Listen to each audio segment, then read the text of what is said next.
আসসালামু আলাইকুম। এখন আসছি ফুতিয়ান বা ইউতে। আমার অপোজিটে হচ্ছে মসজিদ। দেখেন কি পরিমাণ আমাদের ভাই মুসলিম ভাইরা নামাজ পড়ে, জুম্মার নামাজ পড়ে বের হচ্ছে, একটু দেখেন। আর আমরা আপনাদেরকে আজকে দেখাবো হচ্ছে মুসলিম খাবার। আপনার এইখানে চায়নার ঐতিহ্যবাহী মুসলিম খাবার, এই হচ্ছে গিয়ে কাবাব।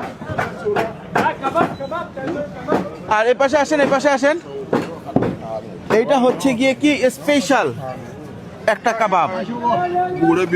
এটা হচ্ছে হাঁস আর এটা হচ্ছে ল্যাম, দুইটাকে এরা কেটে বিক্রি করবে। এত সুস্বাদু। আর আসেন বিরিয়ানি, এই হচ্ছে biryani.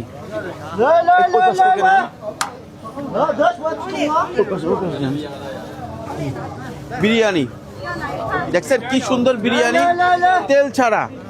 How much, how much, how much?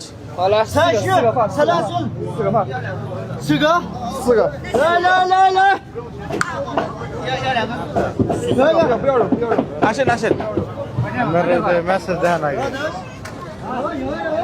এইখানে সবচেয়ে বেশি চলে বিরিয়ানি।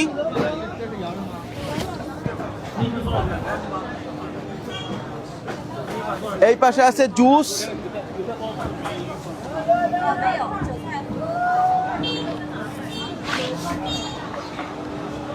এই যে হচ্ছে চাইনিজ ফ্রান্স ফ্রাই আর চিকেন ফ্রাই, এটা দেখান। চাইনিজ ফ্রান্স ফ্রাই আর চিকেন ফ্রাই, কাবাব।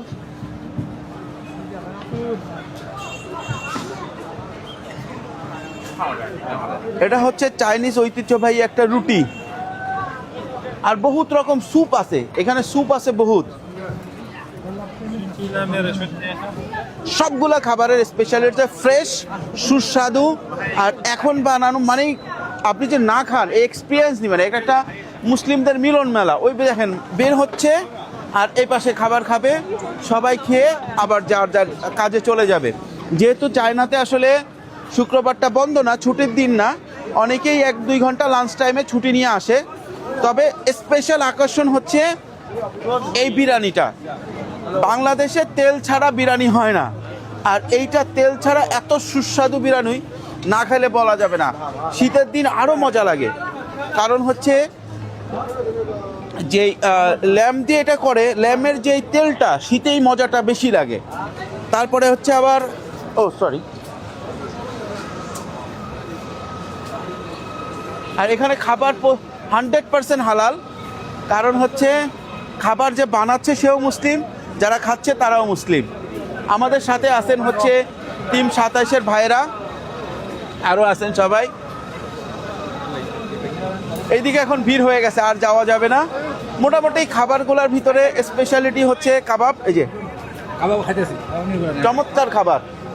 তো আরও মজার কিছু পেলে, আকর্ষণীয় কিছু পেলে আমি আপনাদেরকে দেখাবো। পুঁজিকমের সাথে থাকুন।